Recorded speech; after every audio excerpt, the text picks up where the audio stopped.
கடந்த 2016 சட்டசபை தேர்தலில் அதிமுக கட்சி முக்குளத்தோர் புலிப்படை அமைப்பு என்ற கருணாஸ் கட்சிக்கும் கொங்கு இளைஞர் பேரவை என்ற தனியரசு அமைப்புக்கும் இரட்டை இலை சின்னத்தில் நிற்க வாய்ப்பு தந்தது.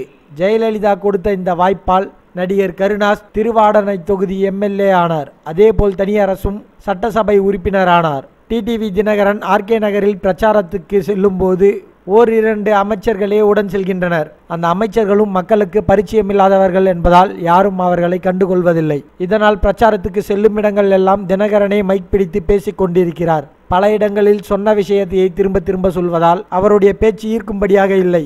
இந்நிலையில் ஜெயலலிதாவால் எம்எல்ஏவான நடிகர் கருணாசும் தனியரசும் ஒரு நாள் கூட ஆர்கே நகர் தொகுதிக்கு பிரச்சாரத்துக்கு செல்லவில்லை. அவர்கள் தினகரனுக்காக பிரச்சாரத்துக்கு செல்ல தயங்குவதாக கூறப்படுகிறது. கருணாஸ் சசிகலாவை ஆதரித்தார் என்பதால் அவருடைய முக்குளத்தோர் புலிப்படை பிளவுபட்டது. மேலும் மேலும் வெறுப்பை சம்பாதிக்க விரும்பாத காரணத்தால் கருணாஸ் ஆளே காணவில்லை. கருணாஸ் ஒரு பாடகர் என்பதால் அவரால் கொஞ்சம் கூட்டத்தை ஈர்க்க முடியும் என்பது குறிப்பிடத்தக்கது. தனியரசு தன் மண்ணை சேர்ந்த எடப்பாடி பழனிசாமி முதல்வராக நீடிக்க விரும்புவதால் தினகரனுக்கு எந்த ஆதரவையும் தெரிவிக்காமல் உள்ளதாக கூறப்படுகிறது. மேலும் இது போன்ற செய்திகளை உடனுக்குடன் தெரிந்து கொள்ள எங்களுடைய சேனலை சப்ஸ்கிரைப் பண்ணுங்க. இந்த செய்தி பற்றின உங்களுடைய கருத்துக்களை மறக்காம கமெண்ட் பண்ணுங்க.